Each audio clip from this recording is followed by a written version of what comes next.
Excellent. Thank you, Senator Daniel. Senator Shoebridge. Thank you. I've got a series of questions about ASIO number 2 bill. I'm assuming you were briefed on it and consulted, given the name on the box. Questioning warrants bill. Questioning warrants, yes. Coercive questioning powers, that bill. I think it's officially called the ASIO Amendment Integrity Measures Bill number 2. Yes. We know what bill we're talking about? Yes. Yes. Yep. Did ASIO request the removal of the sunset clause? Senator Shoebridge, is this the bill that's currently before the Senate? It is. It is. Can't talk about bills and estimates if it's still alive in the Senate. Standing against standing on. Oh, sorry. I'm just checking. I think we can. I'm not sure where it is. It's definitely it's been reported on. It's not subject. Oh, it's been reported on. It's been reported on. Okay. Yeah. Yep. Okay. Yep. It's yeah. Deputy Director. Hang on. Did ASIO request the removal of the sunset clause? We were consulted on it. It wasn't a request made by ASIO. Did you support the removal of the sunset clause? Yes. Why? We were consulted on whether that would, when I say support, I should correct the record. We were consulted on whether that would be an issue for us. It would not be an issue for us, but equally if those matters are a matter for the Parliament, and we will work within the legislation as it is, and I understand that is being debated, and we will work with that whether there is a sunset clause or not. Did ASIO request the expansion of the definition of material that could be the subject of the coercive questioning powers? The current definition of matters that can be the subject of it are espionage, politically motivated violence, acts of foreign interference, and the bill proposes to include promotion of communal violence and attacks on Australia's defence system. Yes, Senator, we advocated for the expansion to the heads of security, for which ASIO is responsible. So that was at ASIO's request? We advocated for the expansion, Senator. Did you begin the agitation, or was the bill presented to you and you supported it? Sorry, Senator, advocated, not agitated. My apologies. Did you begin the process? Was it at your request that this process commenced, or were you shown the bill and then supported it? Senator, I'm unsure of the ordering of how that expansion of powers to ASIO's heads of security was introduced in discussions. So I'm cautious in responding to that question in terms of how that was introduced.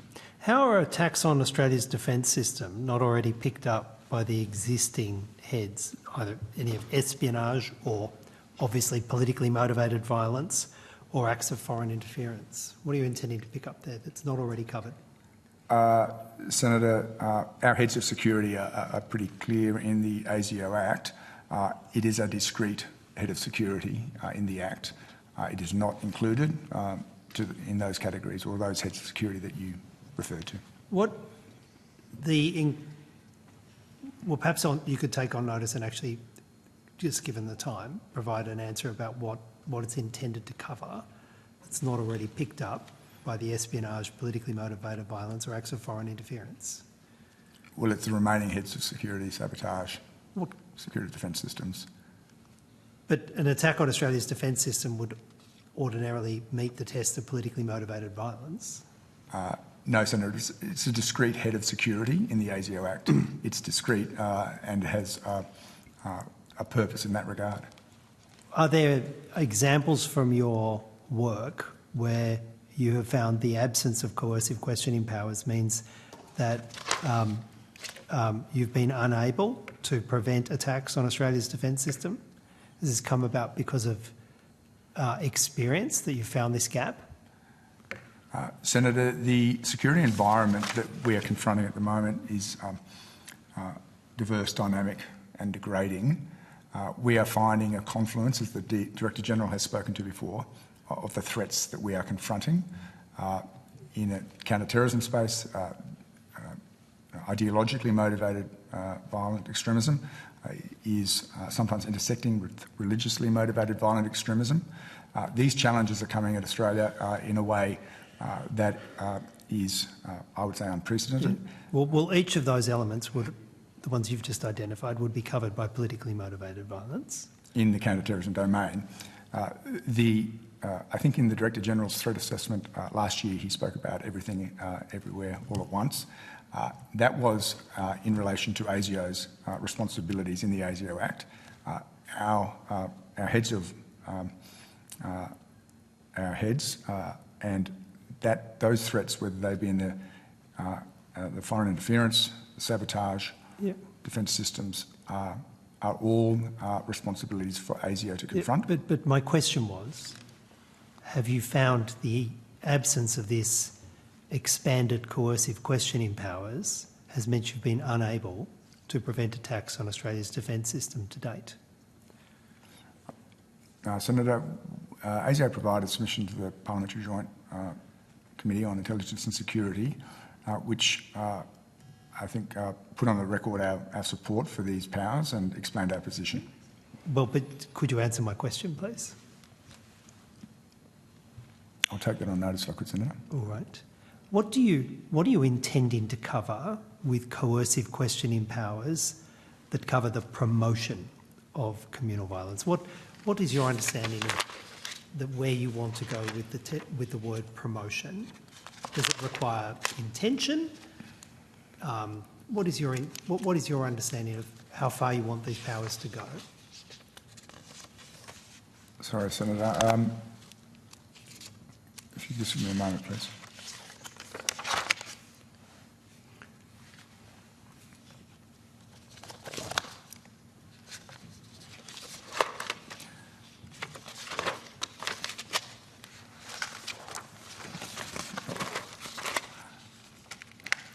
What I would say, Senator, in this regard, Section 17A of the ASIO Act is specifically focused not to limit the right of a person to engage in lawful advocacy or protest or dissent, and that exercise of that right by itself wouldn't be regarded as prejudicial to security and the functions of the organisation. What do you mean? What conduct do you say the word promotion extends to? Unintentional conduct that may be meant in a neutral way but is taken by others and used by others to generate communal violence. Would that cover your test of promotion? Peaceful demonstration and dissent is not something that falls within that description, Senator. Well, public commentary. Well, let's public commentary that's deeply critical of the United States. Deeply critical of the United States, deeply critical of President Trump, intended as a political commentary, but then somebody with a completely different set of motivations picks up that language and uses that criticism and then uses that in part as a justification for an attack on the US Embassy, say. Would that criticism of the United States meet your understanding of promotion in those circumstances? Senator, I won't engage in hypotheticals.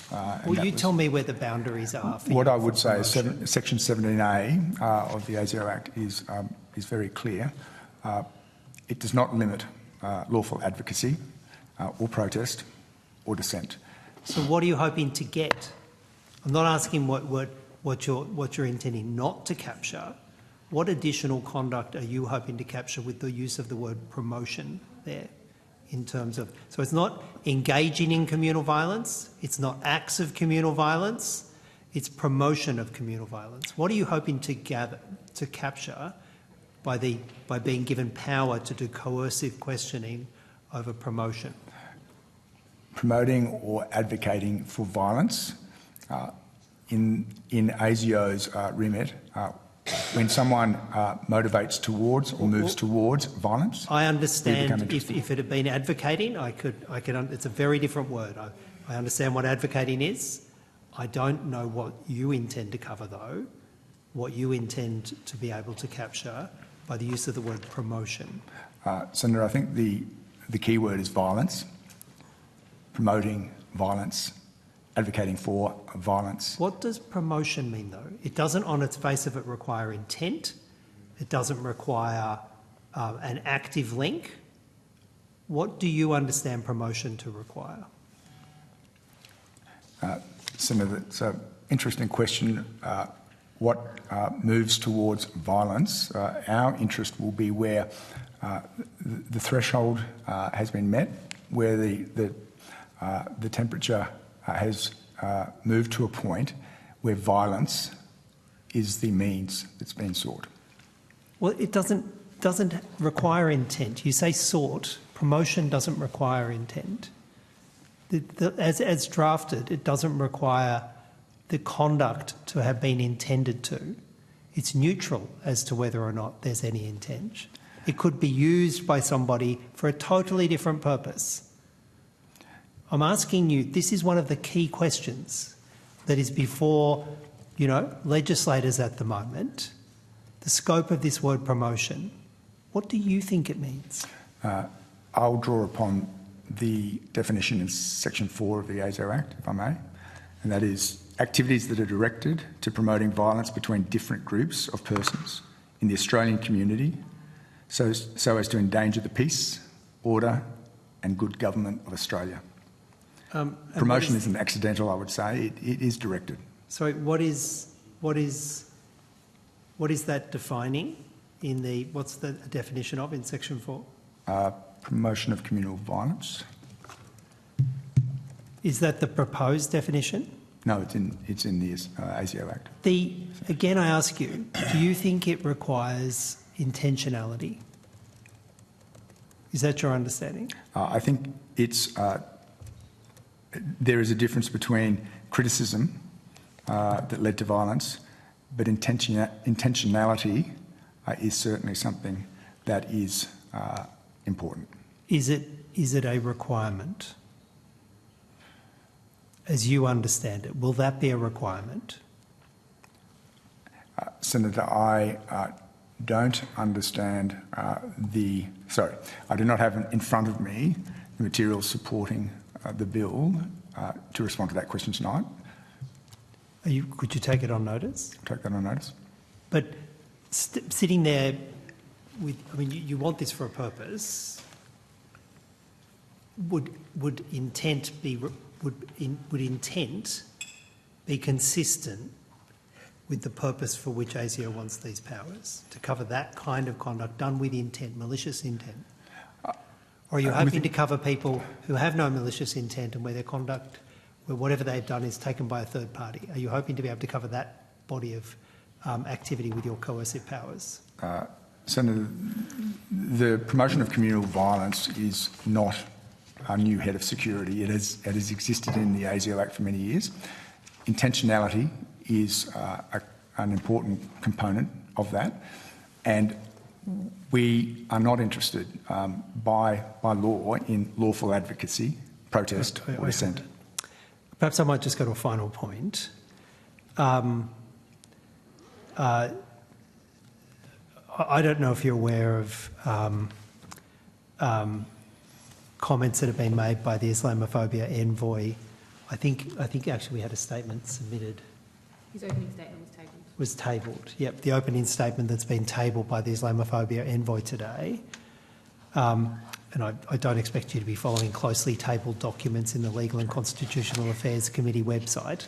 But I will let you know that in that, the Islamophobia envoy talked about the rise of Islamophobic violence linked to online extremist ecosystems and transnational white supremacist ideologies.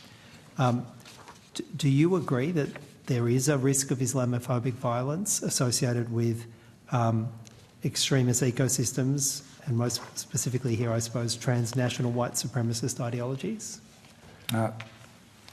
Senator, sadly, anti-Semitism and Islamophobia have both featured in parts of Australian society before the conflict in Gaza and the more recent conflict with Iran.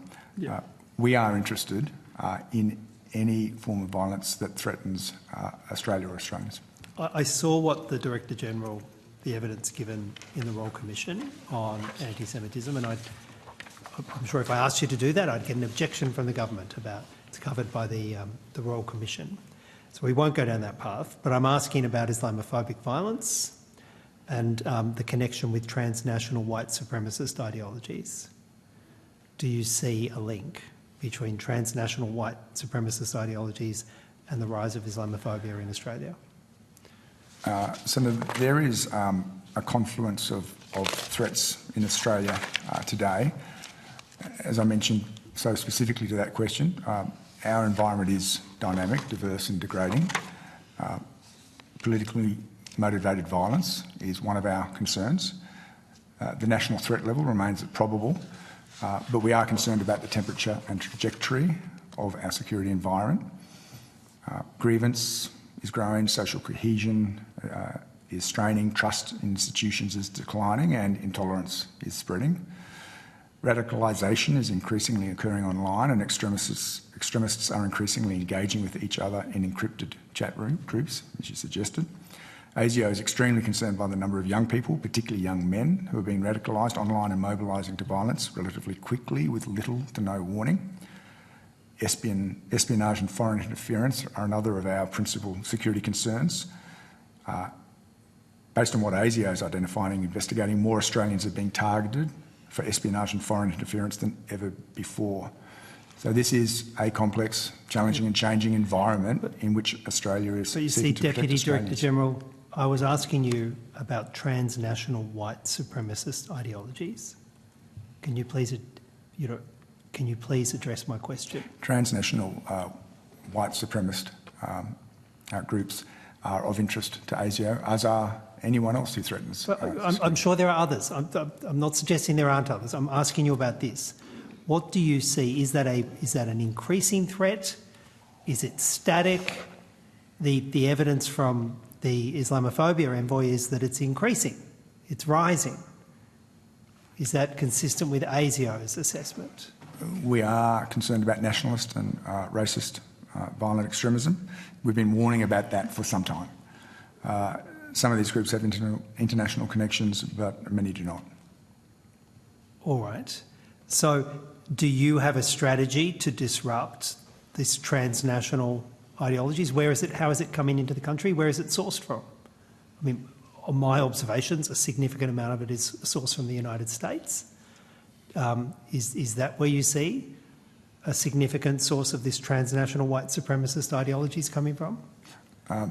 So without specifically talking about that group, amongst all the other threats that ASIO is watching, we will look overseas, we will look in Australia, and where those threats are threatening Australia and there is a need, we will act.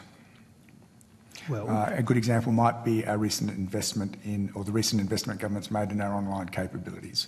Those types of capabilities will help us to do our job. what about domestic white supremacist ideologies? I've asked you about transnational. Do you believe they're on the rise as well? Senator, we're watching closely all groups. Many of them are combining, and where there's a need to act, we will.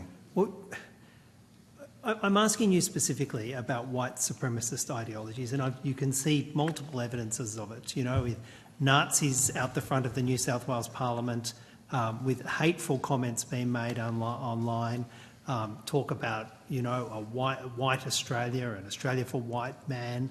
These statements seem to be in higher circulation. These hateful, appalling statements seem to be in higher circulation. Is ASIO observing that, and are you concerned about it, and are you doing anything about it? Senator, I think probably an example that I could give you tonight, you may recall the Director General's address at the Lowy Institute, where he specifically called out two groups, HUT and White Australia. You would be aware that aside from that, the Director General has been warning about these threats for some time, and government has recently listed White Australia as a prohibited hate group. I'm asking you if you see that threat as growing. I mean, it's a pretty simple question. I've been putting it to you in 5 different ways. We are concerned about the threat, and we are investigating the threat. Have you undertaken a threat assessment of the risks to Palestinian Australian community in particular? Because reports to me are that they feel particularly threatened. There are hateful comments being made about them. Some of that is linked to this deeply racist online chatter. Have you looked at the risk to the Palestinian Australian community? Senator, I won't go to the specifics of who we have or have not undertaken a security or a threat assessment for. However, we are interested in protecting Australia and Australians from threats to their security. That includes all Australians, regardless of. But not all Australians are at the same level of threat. There are parts of our community that are really feeling under threat at the moment.